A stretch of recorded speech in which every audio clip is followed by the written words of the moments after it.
വളരെ മനോഹരമായ ഒരു ക്ലാസ് ആയിരുന്നു. അത് സത്യം ടീച്ചർ പറഞ്ഞ പോലെ തന്നെ ഇന്നിവിടെ വരാൻ പറ്റിയില്ലായിരുന്നെങ്കിൽ ഭയങ്കര നഷ്ടം തന്നെയായിരുന്നു. ഓറിയൻറ്റേഷൻ ക്ലാസ്സുകൾ പലതും നമ്മൾ കേട്ടിട്ടുണ്ട്, കണ്ടിട്ടുണ്ട്. പക്ഷേ സത്യം പറഞ്ഞാൽ നമുക്കൊരു പേടിയായിരിക്കും ചില ക്ലാസ്സുകൾ അറ്റൻഡ് ചെയ്യുമ്പോൾ. സെപ്പറേറ്റ് വിളിക്കുക, അത് ചെയ്യുക, ഇത് ചെയ്യുക എന്നൊക്കെയുള്ള ഓരോ ടെൻഷനുകൾ നമുക്കുണ്ടാവും.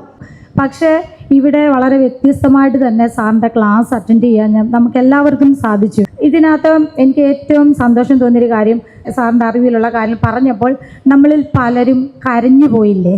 കരഞ്ഞില്ലേ? ഞാൻ കരഞ്ഞു. ഇങ്ങനെ ഒരു കഴിവ് ദൈവം സാറിന് കൊടുത്തു. അത് എല്ലാവർക്കും പറ്റുന്ന കാര്യമല്ല, ചുരുക്കം ചിലർക്ക് മാത്രം പറ്റുന്ന കാര്യങ്ങളാണ് അതൊക്കെ. ദൈവം ശരിക്കും സാറിനെ നിയോഗിച്ചിരിക്കുകയാണ്. ഒരു വലിയ നിയോഗമാണ് സാറിന് കൊടുത്തിരിക്കുന്നതെന്നാണ് മനസ്സിലാക്കാൻ പറ്റിയ. എല്ലാം കൊണ്ടും ദൈവം സാറിനെ അനുഗ്രഹിക്കട്ടെ. സാറിൻ്റെ ക്ലാസ് കേട്ടതിൽ ഞങ്ങൾക്കും വളരെ സന്തോഷം.